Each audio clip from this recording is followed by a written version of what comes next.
Hi, everyone. David Aragona and Mike Beer here, taking a look at some of the Kentucky Derby contenders. And speaking of the Run for the Roses, we do have Kentucky Derby packages available now on DRF.com. If you're going to be purchasing PPs for the Oaks, the Derby, make sure to scoop up one of these packages. You can save up to 39%. Also getting betting strategies, the player's guide, clocker reports. Just go to shop.drf.com to find out more about Kentucky Derby packages.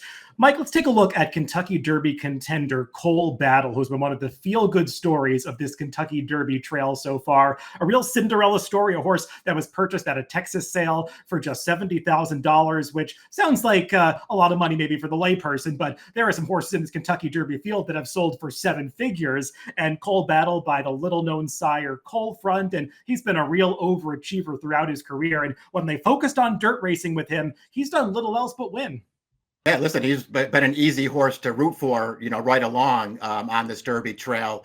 And he's run well, David, in all of his races. He's got a really nice, handy running style. You can do anything with him. He always shows up and gives a rock-solid effort. He was undefeated on dirt prior to the Arkansas Derby. Now he's 5 for 6 on dirt with a grade 1 placing.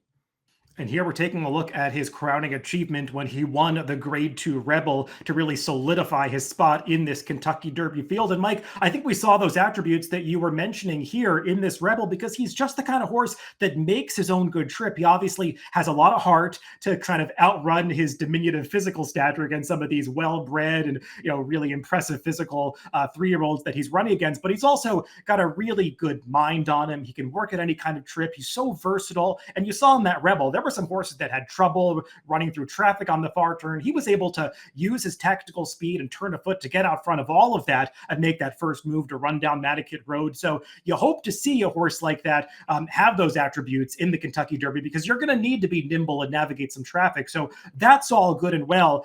Are you a little concerned, Mike, that maybe the Arkansas Derby reveals some of the deficiencies with this horse in terms of stamina and being able to continue progressing at this level?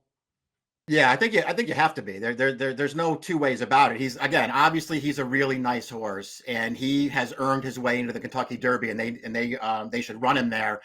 You were mentioning all the other stuff, David, about how he can get any kind of a trip, and that's obviously important, like a race in the Derby. This horse seems like he's unfazed, whether they go fast or slow, and whether he's in behind horses or out in the clear. None of that stuff matters. The question is he good enough when he's in the starting gate with all of the other best 3-year-olds in the country?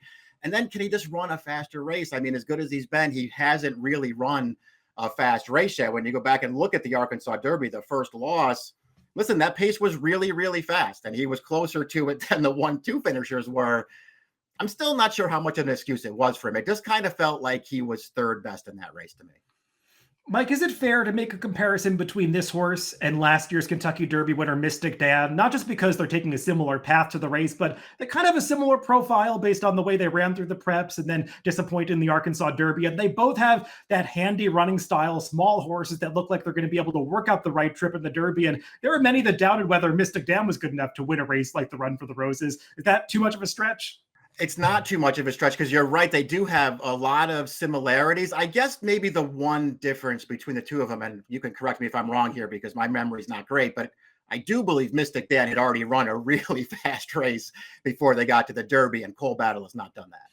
You're 100% right about that. I believe it was a 101 buyer that Mystic Dan earned in the Southwest, and Cole Battle has not quite come close to that, but we'll see if he can take a step forward in the Kentucky Derby. I know he's got a bandwagon that's going to be rooting for him in that race on the first Saturday in May. So those are our thoughts on Kentucky Derby contender Cole Battle, but we'd love to hear from you. Drop us a comment and let us know what you think about this Cinderella story moving on to the Kentucky Derby.